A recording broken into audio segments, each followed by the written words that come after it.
TDP నేతలపై చంద్రబాబు ఆగ్రహం వ్యక్తం చేశారు. నియోజకవర్గాల్లో టీడీపీ కార్యకర్తలపై నేతలపై నమోదు చేసిన కేసులు వివరాలు ఇప్పటికీ ఇవ్వకపోవడంపై మండిపడ్డారు. పలుమార్లు రాష్ట్ర పార్టీ కార్యాలయం నుంచి సమాచారం ఇచ్చినా కొంతమంది స్పందించడం లేదని తెలిపారు.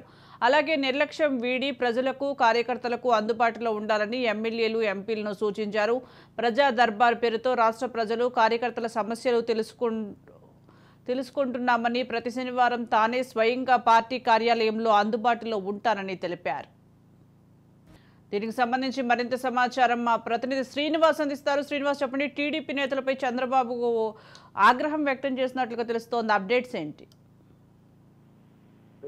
రాష్ట్ర కార్యాలయంలో నిర్వహించిన ఏదైతే వచ్చినటువంటి సమాచారం ఏదైతే ఉందో, ప్రస్తుతం రాష్ట్రంలో గత ప్రభుత్వం ఉన్నప్పుడు పార్టీ కార్యకర్తల మీద జరిగినటువంటి దాడులకు సంబంధించినటువంటి అంశాలు కావచ్చు, అదేవిధంగా వాళ్ళపై పెట్టినటువంటి అక్రమ కేసుల విషయం కావచ్చు, వీటి మీద పూర్తిగా నేతలకి అంటే అటు ఎమ్మెల్యేలకి ఎంపీలకి ఒక దిశానిర్దేశం చేయడం జరిగింది. చంద్రబాబు నాయుడు ఎవరైతే అక్రమ కేసులు ఎదుర్కొన్నారో, అంతేకాకుండా దాడులకి బలైనటువంటి వ్యక్తులు ఎవరైతే ఉన్నారో వాళ్ళ వివరాలన్నీ పూర్తి స్థాయిలో సేకరించిన తర్వాత అమ్మాయి పెట్టినటువంటి తప్పుడు అభియోగాలతో నమోదైనటువంటి కేసులు ఏవైతే ఉన్నాయో ఆ కేసులన్నింటినీ కూడా సత్వరమే వాళ్ళకి న్యాయం జరిగే విధంగా చూద్దాము. ఎందుకంటే సుదీర్ఘకాలం కోర్టుల చుట్టూ తిరగాల్సినటువంటి అవసరకత, అంటే పార్టీ కోసం పనిచేస్తూ పార్టీ జెండాను భుజాన్ని మోసేటువంటి వ్యక్తులు వాళ్ళు పూర్తి పార్టీకి పనిచేస్తూ ఉన్న సందర్భంలో వాళ్ళ మీద నమోదైనటువంటి ఏదైతే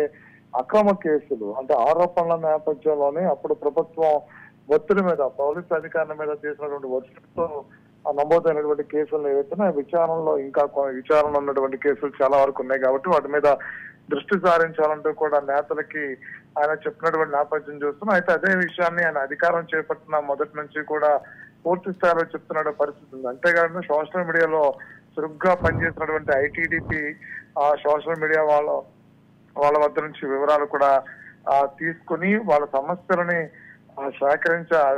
సేకరించండి అంటూ కూడా చెప్పడం జరిగింది. అంతేకాకుండా గతంలో ఐటీడీపీలో పనిచేసినటువంటి టీడీపీ సోషల్ మీడియా మీద కూడా అనేక కేసులు నమోదవడం జరిగింది.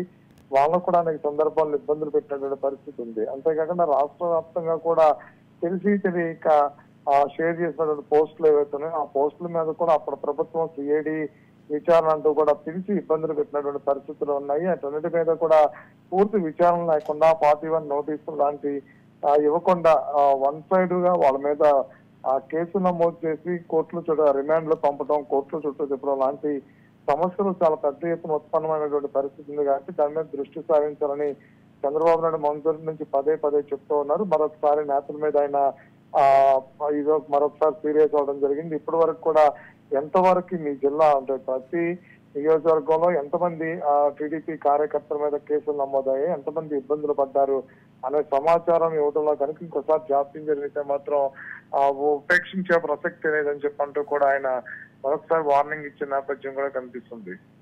Right, thank you Srinivas.